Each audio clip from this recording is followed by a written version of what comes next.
আসসালামু আলাইকুম। আজকে আমরা যে বিষয়টা নিয়ে আলোচনা করব এনসিপির যেই বিক্ষোভ ওইটা প্রসঙ্গে।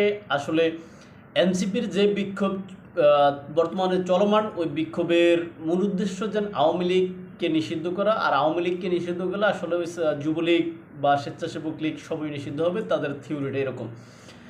এখন আসলে এই যে আওয়ামী লীগকে নিষিদ্ধ করার জন্য কিন্তু আরও কয়েকদিন আগেই যে অন্তর্বর্তীকালীন সরকার বা অন্তর্বর্তীকালীন সরকারের যারা আছেন এদের ভিতরে আলোচনা হয়েছে, এবং আলোচনা হয়ে তারা কিন্তু আরও কয়েকদিন পূর্বে একটা সিদ্ধান্ত নিয়েছেন যে তারা এই যেন আওয়ামী লীগকে বা আওয়ামী লীগের যে, বিশেষ করে আওয়ামী লীগকে না পারলেও আওয়ামী লীগের যে অঙ্গ সংগঠন আছে তাদেরকে নিষিদ্ধ করা হবে, বিশেষ করে যুবলীগ বা স্বেচ্ছাসেবক লীগকে নিষিদ্ধ করা হবে।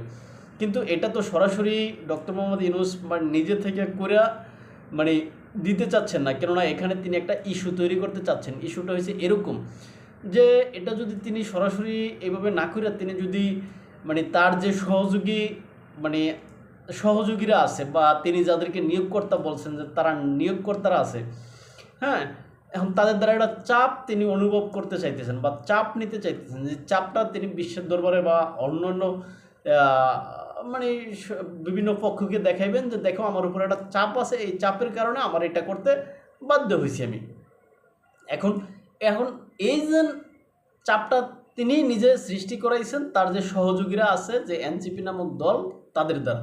তাই সরকারের ইশারায়, অর্থাৎ অন্তর্বর্তীকালীন সরকারে যারা আছেন তাদের ইশারায় এই এনসিপি যমুনার সামনে বলেন, ওই যে আপনার ইন্টারকন্টিনেন্টালের সামনে বলেন, বা এই যে শাহবাগ বলেন, সব জায়গায় তারাই নিজেরা কৌশলগতভাবে এই আন্দোলনটা চালাইতেছে, কেননা পূর্বের সিদ্ধান্তটা বাস্তবায়নের জন্য।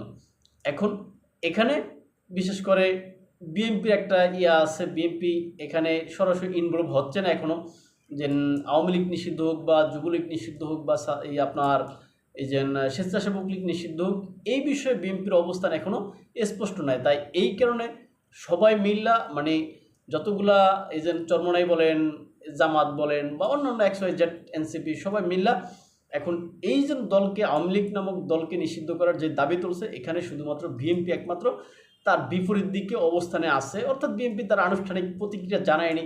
হ্যাঁ, এই অবস্থায় আছে। এখন এটা একটা সরকারের সাজানো নাটক।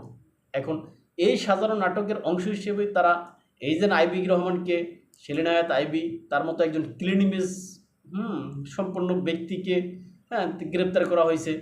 আসলে সেলিনা হায়াৎ আইবি সম্পর্কে যদি এখানে আমরা বলতে যাই, সেলিনা হায়াৎ আইবি আসলে সম্পূর্ণ ক্লিন ইমেজের। এখানে আপনারা দেখেন শামীম ওসমানের যিনি আছেন তাকে নিয়ে বিতর্ক আছে। সেখানে নারায়ণগঞ্জে তার বিভিন্ন অপকর্ম থাকতে পারে বা কুকীর্তি থাকতে পারে, কিন্তু আপনি দেখেন আসলে যারা রাজনীতি করে তাদের ভিতরে আপনি দেখেন, চিন্তা করে দেখেন সেলিনা হায়াৎ আইবির মতো কয়জন আছে এরকম ক্লিন ইমেজের, যেখানে তিনি বরংস শামীম ওসমান আওয়ামী লীগের হওয়া সত্ত্বেও সেলিনা হায়াৎ আইবি তাকে অভিযোগ দিতেছেন তিনি বিএনপি পালতেছেন বা তিনি জামাত পালতেছেন, তিনি ওই দল পালতেছেন, এরকম অভিযোগ দিত।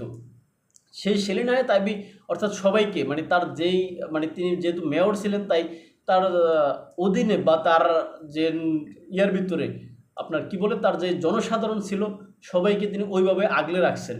আর এটার প্রতিফলন আমরা দেখছি যখন সেলিনা হায়াৎ আইবিকে গতকালকে পুলিশ যখন গ্রেপ্তার করতে যায়, তখন জনতা এটা শুনতে পায়, জনতা তখন চতুর্পাশ দিয়ে পুলিশকে ব্যারিকেড দিয়ে রাখছে। সেখানে জনতা আইবির সমর্থনে সেখানে নামে আসছে, এটার প্রমাণ হয়েছে এটা। আর সেলিনা হায়াৎ আইবি কিন্তু এখানে সমাজকে একটা মেসেজ দিয়ে গেছেন। মেসেজটা কি তিনি দেখেন, চিন্তা করেন, সকালে যখন পুলিশ তাকে নিয়ে যাওয়ার তিনি পিক আপ ভ্যানে ওঠার পূর্বে তিনি যে বক্তব্য ইয়াটা রাখছেন যে সৎ রাজনীতির মূল্য কী তাহলে, অর্থাৎ তার এত সৎসাহস আসে দেখে তিনি কিন্তু এখনও দেশে অবস্থান করছেন, তিনি কোনো জায়গায় যাননি, পালাননি, বা তিনি কোনো এমনকি খোলামেলাভাবে তিনি চলাফেরা করছেন। সুতরাং তার ভিতরে ওই সৎসাহস ছিল। আর এই জন্যই সৎসাহস থাইকা সৎভাবে রাজনীতি করিয়া তিনি তাহলে কি পাইছেন, এটা কিন্তু জাতির কাছে প্রশ্ন রেখে গেছেন, অন্তর্বর্তী সরকারে যারা আছেন তাদের কাছে প্রশ্ন রেখে গেছেন, বিশ্ববাসীর কাছে প্রশ্ন রেখে গেছেন। এখন এখানে আপনাদের জবাব কি, বিশ্ববাসীর জবাব কি, বা অন্তর্বর্তীকালীন সরকারের জবাব কি? তারা কি ওই যে চিরাচরিত যে রাজনৈতিক সরকারগুলো থাকে তাদের মতোই কি এরকম কাজের অংশ হিসেবে, মেটিকুলাস ডিজাইনের অংশ হিসেবে তারা কি আইবি রহমানকে গ্রেপ্তার করছে, নাকি আসলে আইবি রহমানের নামে সরাসরি মানে সত্যি সত্যি কোনো অভিযোগ আছে, এটা কিন্তু জাতি জানতে চায়। সুতরাং এই যে আইবির মতো ক্লিন ইমেজের ব্যক্তিকে আসলে মানে যত দ্রুত সম্ভব এখানে তাকে ছেড়ে দেওয়া উচিত। হয়রানিমূলক যে মামলাগুলো আছে এগুলো থেকে তাকে অব্যাহতি দেওয়া উচিত।